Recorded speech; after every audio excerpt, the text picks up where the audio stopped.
Ako si Jay, at nitong nakaraang linggo, August 13, naranasan ko ang isang pinakamalalang takot sa buhay ko. Pasado alas 12 na ng gabi, nasa labas ako ng bahay. Nakaupo sa maliit naming bangko habang naglalaro ng ML. Sa labas lang ako nakakapaglaro dahil mahina ang signal sa loob. Piso wifi lang kasi gamit ko.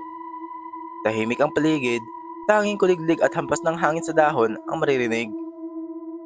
Bigla namang sumakit ang tiyan ko, kaya napilitan akong punta sa CR.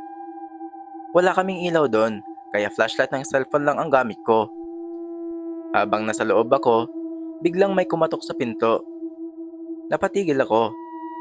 Sino yan? Tanong ko. Pero walang sumagot. Dahan-dahan kong binuksan ang pinto. Pero wala. Wala kahit anino ang tao sa labas. Pinagpawisan ako ng malamig. Binaliwala ko na lang at tinapos na lang ang pagsisiyar ko. Pero habang pabalik ako ng bahay, napansin kong parang mas malamig at mas mabigat ang hangin.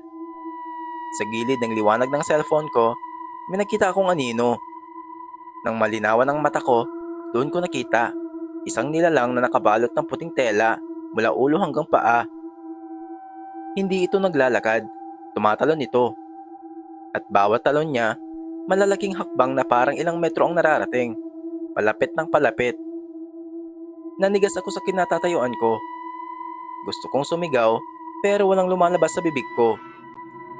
Ilang talon na lang at bago pa man siya tuluyang makalapit sa akin, bigla naman akong nakaramdam ng sobrang bigat sa dibdib ko at unti-unting nagdilim ang paningin ko. Pagmulat ko, umaga na, nasa loob na ako ng bahay. Wala akong sugat, wala rin kahit anong marka sa katawan ko. Pero basag ang cellphone ko. Siguro, nabagsak ko bago ako mawala ng malay.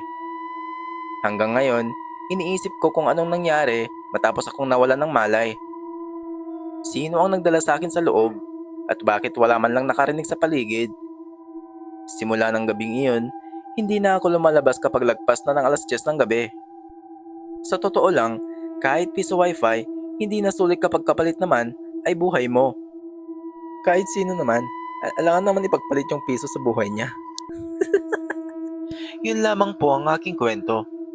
Salamat po sa pagkikinig. Sa mga nais na magbahagi ng kwento, paki-message lang ako dito sa account na to. Salamat!